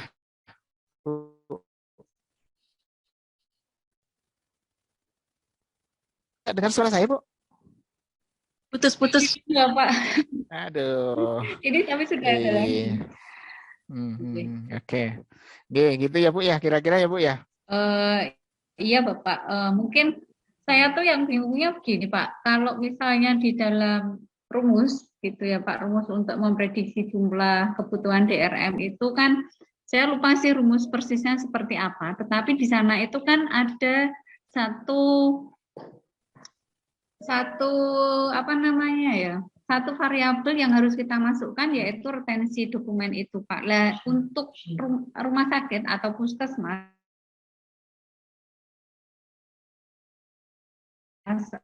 atau klinik yang belum pernah melakukan retensi itu, terus kita masukinnya bagaimana Pak ke situ, ke angkanya itu? Mau mengetahui angkanya ya caranya seperti yang tadi saya sebut, kunjungan terakhirnya itu kapan gitu, sehingga ketika ada pasien yang tidak pernah berkunjung ya, jadi misalnya yang tidak pernah berkunjung itu teridentifikasi nih si A, si B, si C tidak pernah berkunjung nih, nomornya 000005 misalnya seperti itu ya. Pakai kumulatif nggih. Iya. Nggih Pak, nggih, matur nuwun. Nggih. Masih ada lagi Ibu yang mungkin mau konfirmasi? Bapak terkait dengan pertanyaan Bu Wayan dan siapa Bu Fitri ya tadi yang tentang rekam medis itu ada inaktif sama aktif. Nah untuk raknya sendiri untuk yang inaktif itu apakah ada ketentuan? Kalau yang tadi itu kan mungkin yang tertutup atau terbuka, sedangkan yang untuk inaktif sendiri itu seperti apa? Ketentuan Pak. Baik. Ketentuan untuk raknya terbuka tertutup tidak ada Ibu, tetapi ketentuan untuk penjajarannya ada. Jadi ketentuan untuk penjajarannya adalah menggunakan sistem yang sama antara rekam medis yang masih aktif dengan rekam medis yang dinyatakan tidak aktif sebelum masa pemusnahan itu terpenuhi. Kenapa sih kemudian Ada kemungkinan nanti pasien-pasien yang tidak datang 5 tahun terakhir, tetapi tiba-tiba tahun ke-6 muncul. Nah, kalau tahun ke-6-nya muncul, kalau misalnya kita jajarnya ditumpuk atau dimasukkan di kardus, bisa dibayangkan, kira-kira bisa dicari apa tidak ya? Pasti akan kesulitan. Oleh karena itu, ketentuannya adalah penjajaran rekam medis yang dinyatakan tidak aktif tadi sama sistemnya dengan penjajaran pada rekam medis aktif supaya pada saat dicari nanti gampang untuk ditemukan. Karena nggak ada orang yang bisa jamin tuh tahun ke-6, tahun ke-7 atau tahun ke-8 nggak datang. Ya, jadi sebelum usia pemusnahan terpenuhi, maka sebaiknya memang penjajarannya adalah menggunakan sistem yang sama, antisipasi agar supaya kalau dicari masih ketemu, itu masih gampang begitu. Ngatan Ibu?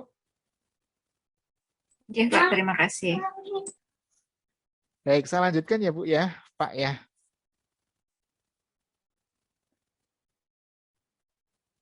Baik, berikutnya alat transportasi. Nah, pertimbangkan alat transportasi yang tepat untuk rumah sakit, apakah menggunakan troli atau menggunakan dumbwaiter. Kalau menggunakan troli, kalau seperti yang saya contohkan tadi, kliniknya ada di lantai 1 sampai dengan lantai 4, ini akan kesulitan.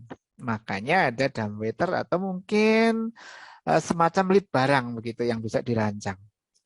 Sehingga pengiriman dokumen dari lantai 1 sampai ke lantai 4 itu tidak ada masalah. Ya. Kalau bawa-bawa itu kan berat juga Bu, teman-teman distribusi, kasihan kalau ditenteng begitu kan. Ya, selain juga nggak nyaman karena dilihat pasien masuk tenteng-tenteng rekam medis sampai lantai. Nah, maka rancang dengan menggunakan lip barang misalnya seperti itu. Kalau dumbwaiter atau pneumatic tube itu terus terang risikonya juga sangat tinggi ketika kemudian berhenti di tengah misalnya seperti itu.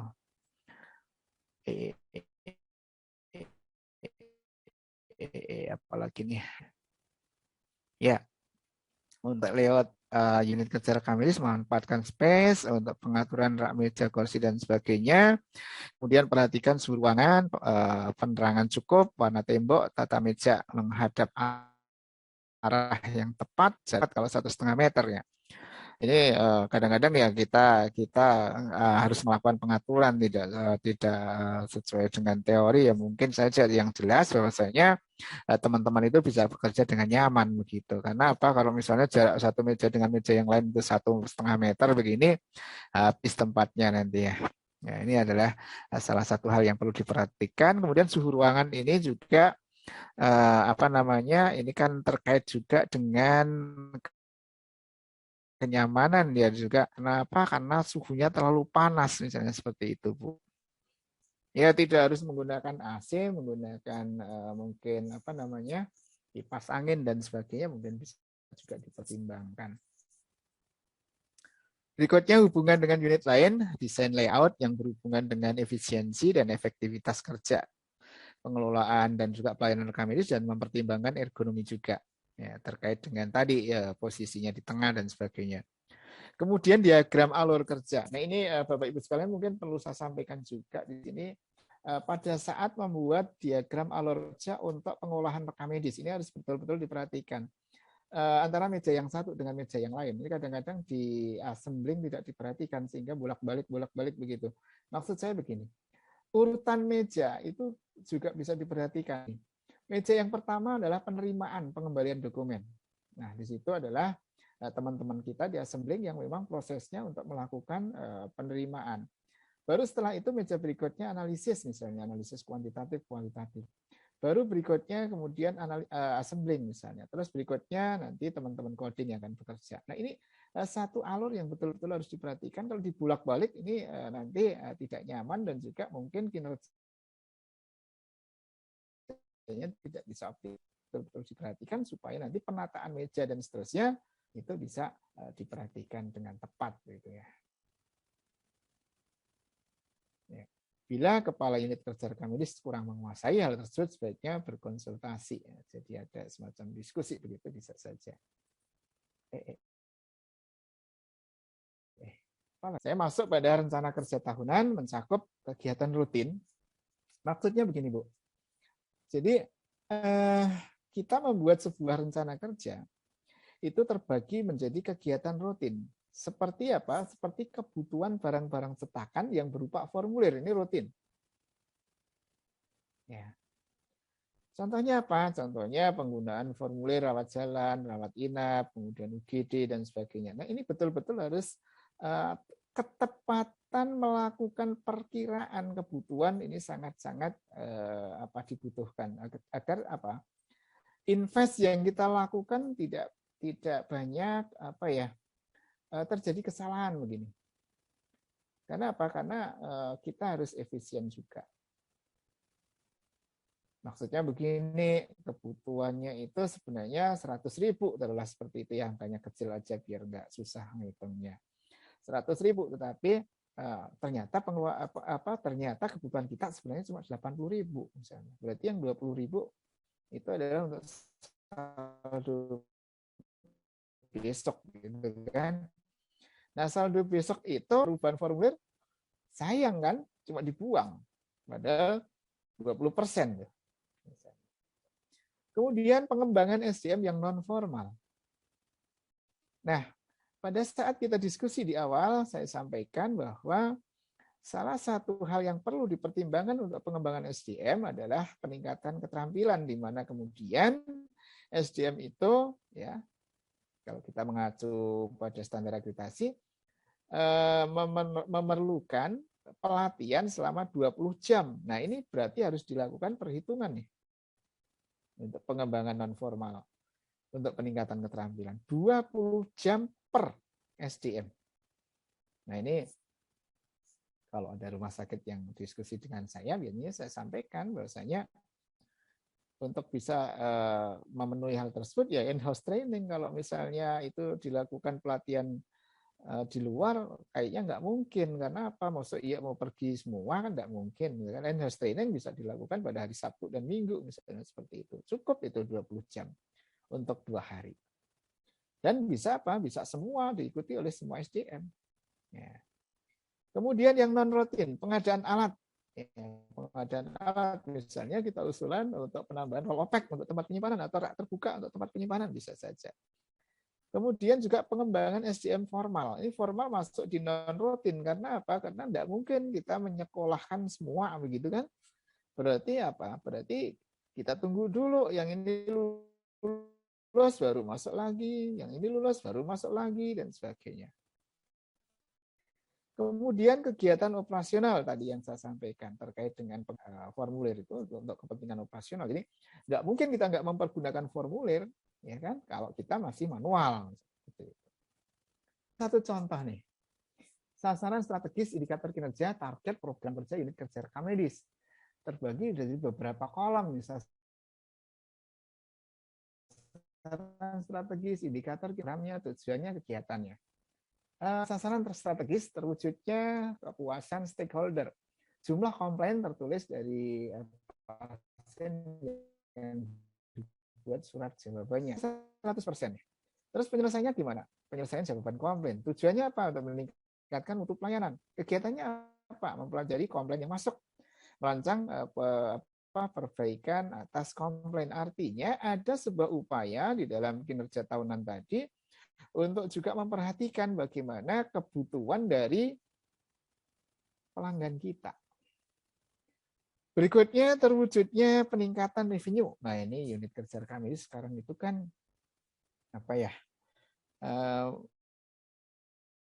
Pendapatan rumah sakit. Karena apa? Karena di situ ada coding INACI-BIJIS, di mana rumah sakit sangat-sangat terpengaruh dari pendapatan pasien-pasien dengan jaminan BPJS begitu. Ya, kemudian ini harus 90%, di atas 90%, kalau bisa 100% malah targetnya itu.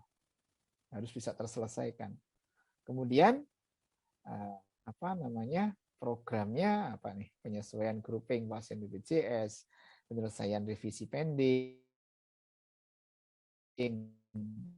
Maksudnya 5 itu tidak selalu mulus ya, Bu. Saya katakan mulus itu 100% diterima gitu kan. Kadang-kadang ada yang revisi, ada yang pending, ada yang dispute dan sebagainya. Ini bagaimana upayanya unit kerja rekam medis bisa menyelesaikan secara keseluruhan itu. Kemudian tujuannya 100% selesai H+14 maksudnya karena kesempatan untuk melakukan pengusulan itu adalah 14 hari pasca pelayanan. Ya, jadi targetnya seperti itu. Sehingga menghitung perkiraan penyelesaian grouping seluruh pasien rawat jalan dan rawat inap, mengatur pembagian pekerjaan untuk SDM, menyiapkan kelengkapan administrasi klaim, memastikan proses administrasi penilaian klaim berjalan sesuai dengan target waktu. Nah, ini adalah beberapa hal yang perlu saya sampaikan, mungkin perlu didiskusikan juga. Bahwasanya unit kerja rekam medis itu memiliki sebuah target terkait dengan revenue tadi. Terus bagaimana perencanaan pengembangan elektronik rekam medis? Nah, perencanaan tentu saja Bapak Ibu sekalian kita tidak bisa berdiri sendiri. Karena apa? Karena untuk menjalankan elektronik rekam medis tentu saja kita harus bekerja sama dengan teman-teman teknologi informasi. Kenapa? Yang bikin aplikasinya adalah teman-teman teknologi informasi, tetapi kita ikut merencanakan sebenarnya kebutuhan datanya apa, kebutuhan investasinya berapa. Investasi misalnya penggunaan komputer di rawat jalan, ya kita bisa hitung aja misalnya rawat jalan terdiri dari berapa klinik, dari masing-masing klinik membutuhkan berapa komputer dan sebagainya. Ini masuk di perencanaan unit kerja rekam medis yang tentu saja nanti akan disamakan dengan perencanaan dari teknologi informasi.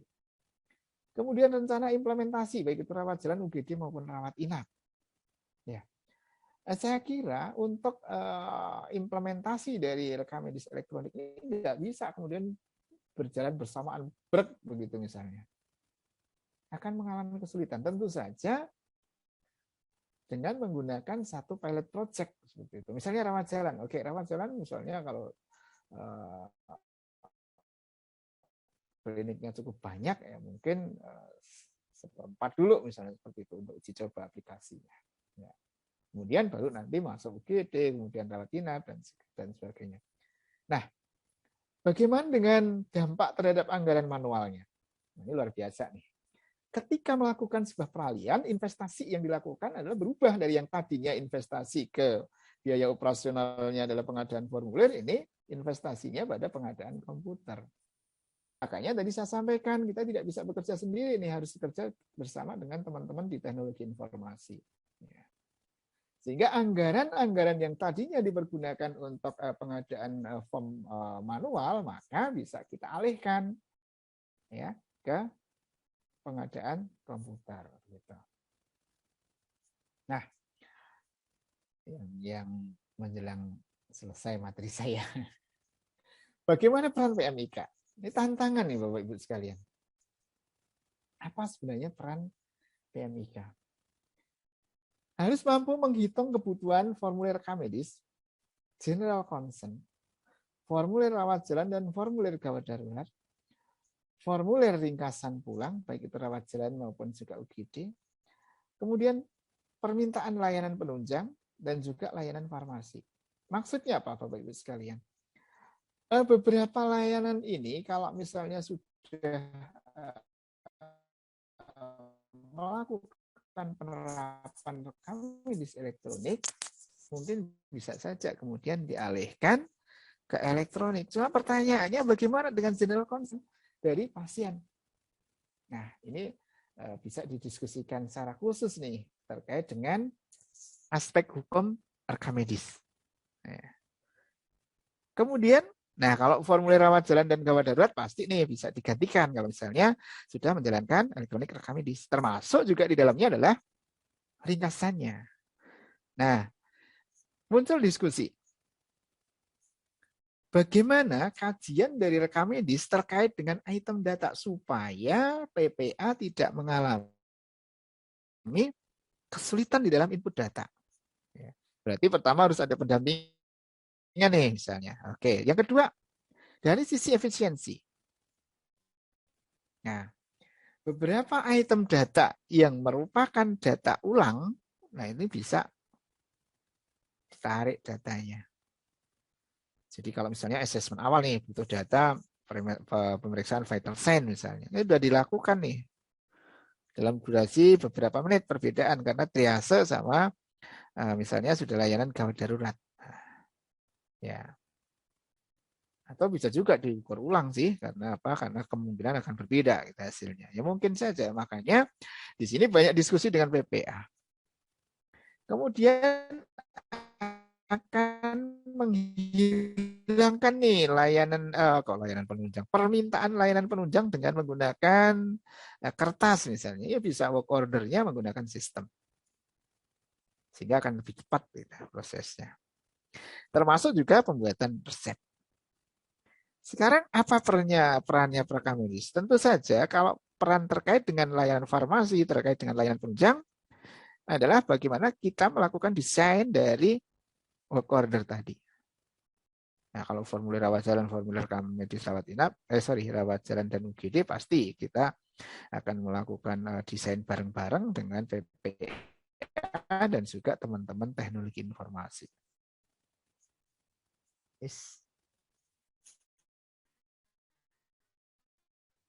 Kemudian kebutuhan formulir kami terkait dengan persetujuan-persetujuan, karena sampai dengan saat ini itu masih menjadi diskusi dan sebagainya terkait dengan tanda tangan ini ya, manual dan sebagainya, maka beberapa rumah sakit masih menggunakan manual terkait dengan persetujuan-persetujuan ini. Tetapi untuk formulir-formulir yang lain, misalnya asesmen keperawatan, asesmen medis, asesmen gizi sudah bisa kemudian digantikan dengan elektronik, termasuk juga catatan perkembangan pasien terintegrasi. Laporan operasi, laporan anestesi dan sebagainya, termasuk juga laporan persalinan. Oke, selesai. Waktu saya dijadwal sampai dengan pukul 20:30, berarti saya mundur 15 menit. Kami persilahkan kalau misalnya masih ada diskusi Bapak Ibu sekalian.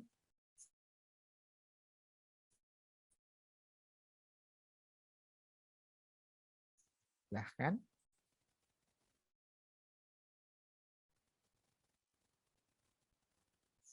Adakah?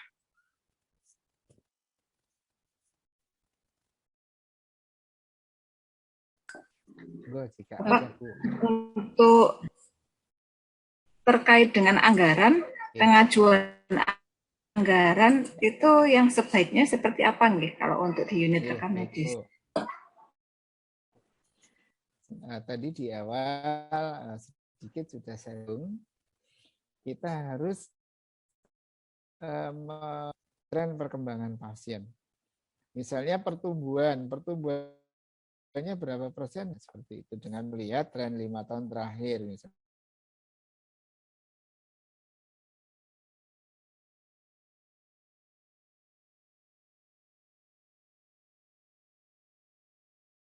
Misalnya 5% per tahun seperti itu ya.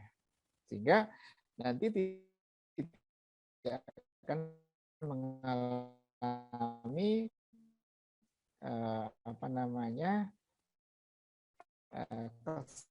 kesulitan pada triwulan terakhir. Karena apa?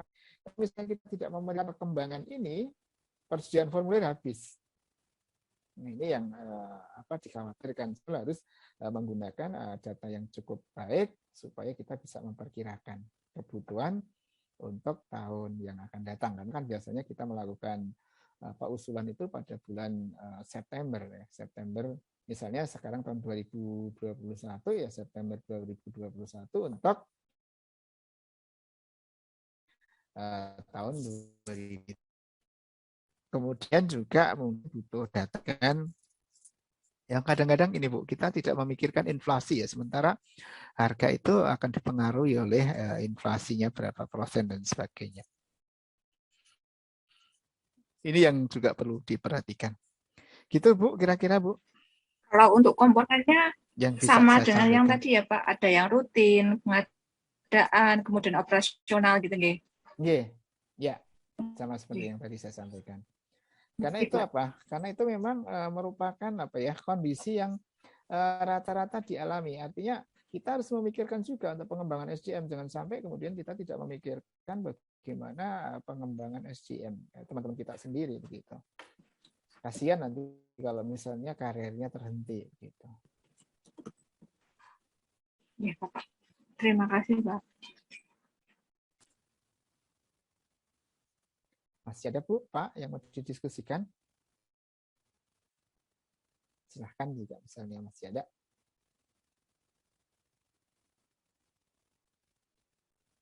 Ya, ini kalau yang ada Bapak Ibu yang dari Indonesia Timur ya, atau Tengah ya.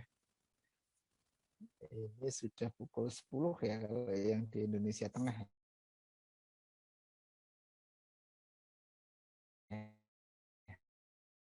Perlu didiskusikan. Saya kira pertemuan pada malam hari ini saya cukupkan sampai di sini.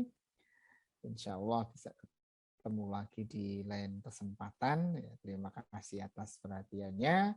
Dan mohon maaf, banyak kekurangan. Saya yakin tidak ada yang sempurna pada diri saya. Saya menyadari betul bahwasanya kekurangan sangat banyak. Ya, mudah-mudahan ada manfaat yang bisa diambil. Selanjutnya saya kembalikan ke Mbak Oni.